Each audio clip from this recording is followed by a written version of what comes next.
Hello everyone, and in this video you guys are going to learn how to literally beat the nether. When I say beat the nether, I basically mean learn how to defend yourself from every mob easily and effectively. Also, if you guys could drop a like and subscribe, that'd be really great, and without further ado, let's get into the video. So, let's start out with my personal favorite on this list, and that is the warped biome, or the warped tree biome. So, we're not going to cover this very long because no hostile mobs spawn except Endermen. Don't look Enderman in the eye, and then you should be good. And then piglins can also spawn here. However, piglins are also, if you just wear gold armor, they're okay. So, on to the next biome. So now this biome it's definitely a challenge. It's definitely not like the warped biome where basically nothing hostile spawns. But in this biome, however, there are some hostile stuff. So, first there are some piglins, and then B, there are also some hoglins. And so, piglins, as I already said, you just wear gold armor to protect against. But hoglins, there's one over there. I'm going to show you how you can stay safe from them. So, yeah. So now, I was looking for a little bit, and I couldn't find another hoglin, so I guess I'm just going to spawn one in, but usually they spawn more frequently. But the next thing I'm going to show you how to deal with is a hoglin. So, the first thing you want to do is identify the fact that there's a hoglin right there, and they actually do quite a bit of damage. With full iron, and a gold helmet, I guess they do a half heart. But that adds up, and they're kind of fast. So basically, what you're gonna want to do is go run a little bit, so you have time to build up exactly 3 blocks, and then they can't hit you, but you can still hit them. And they're kind of a good amount of hits. But I'll show you that again. So yeah, there's 2 of them. So watch this. So I'm going to just build up 2. Oh shoot. 3, 4. I have to do 4 because I accidentally put one there. But now what I can do is I can just kill them and they can't reach me. And as long as I'm wearing gold armor, the piglins won't get mad at me because piglins get mad at anyone for just basically any reason, for any stupid reason. So that's the hoglin. So next up we have the piglin brute. These guys are found in bastions and they are absolutely annoying. They basically just run around, and even if you're wearing gold, they don't care, and they're like 10 hits. So my deal to get away with these is to just die, or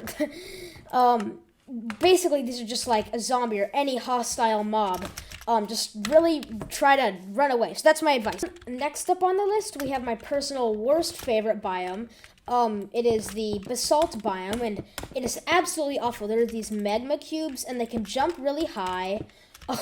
So if you really want my advice, it's to just completely avoid these. But if you need magma cream for whatever the reason, maybe a fire resistance potion or whatever the reason, if you just need to come through this biome, maybe you're looking for a fortress or something, you might need to come through this biome anyways. And the best thing, in my opinion, is to just bridge on top. That way, what happens is, if you just bridge on top, they can't reach you. And you have to make sure to bridge high, because they can jump pretty high.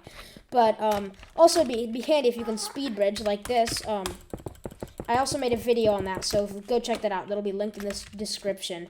But basically, if you actually have to kill these things, then then if you want my advice, focus on each individual thing, because they don't do much damage themselves.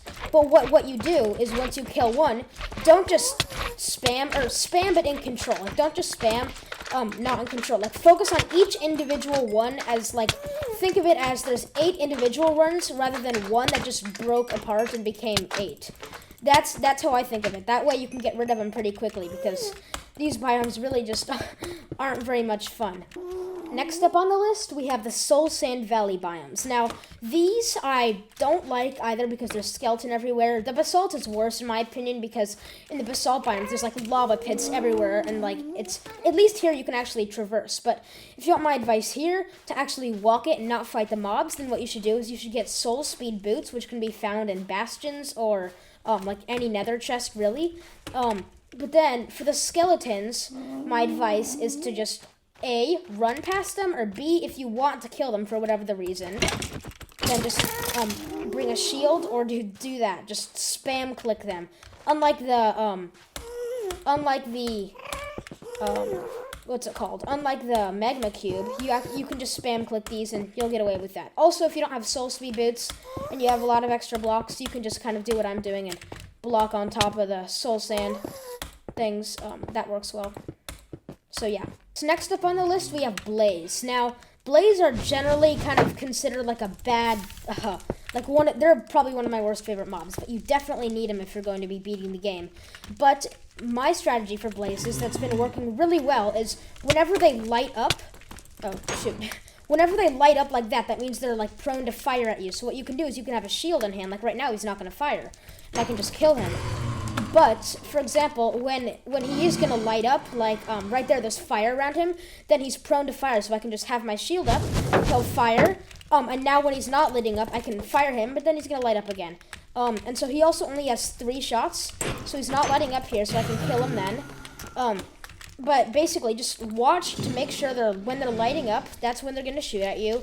And also, it's really, really handy to have fire resistance potions on you, given you can, if a blaze hits you, it only does half a heart of damage, which isn't much, and you don't catch on fire. But if you don't have fire res, which the first time you're going to the Nether Fortress you definitely won't, then that's basically the best strategy. Next up on the list, we have my personal worst favorite mob in Minecraft, which is this, the Wither Skeleton. And now what they do is, if they hit you, they give you this effect that basically kills you. And so this one's difficult, but I can show you how to do it. Not many people know this secret, but it's a really great strategy. So what you can do is whenever you're exploring the fortress, just frequently build walls like this, because they're only 2 blocks tall. Or frequently build walls that look like this, and then dig one down here. Just frequently do this throughout the Nether Fortress. And if you're able to get to the Nether Fortress in your Minecraft survival world, you are probably able, for the record, you should be able to have enough blocks to do it. Because then what I can do is place a bunch of these guys, and usually they don't hit. Oh, okay. So that didn't. Here, I'm just gonna cut that part out. Well, since they're actually 3 blocks tall, if you build something that you can fit through but they can't, they'll just stay there. And then if you get to a distance, which is approximately 1, 2, 3 blocks away, they can't hit you, but you can still hit them. And they're programmed to just run back at you. So what you can do here is just run at them like that. And then for whatever the reason, if you can't build these throughout your fortress, which by the way you should be able to, if for whatever the reason you can't, what you can do is place one here, shield, so what you can do is place one here, shield, hit, shield, hit, shield, hit. And so what you can do if you don't have a shield, which you very much should if you're exploring the Nether Fortress in survival, is hit, yeah, so I'm gonna, die here. But essentially you get the point. Eventually, guys, once you are done looting the Nether, doing everything you do, it's often good to have a bridge that goes back. That way you can basically just walk back in peace and not have to go through the Nether, which is definitely very scary. But I hope you found these tips useful. What are you doing here, buddy? What are you doing on my bridge? What about you? Bye.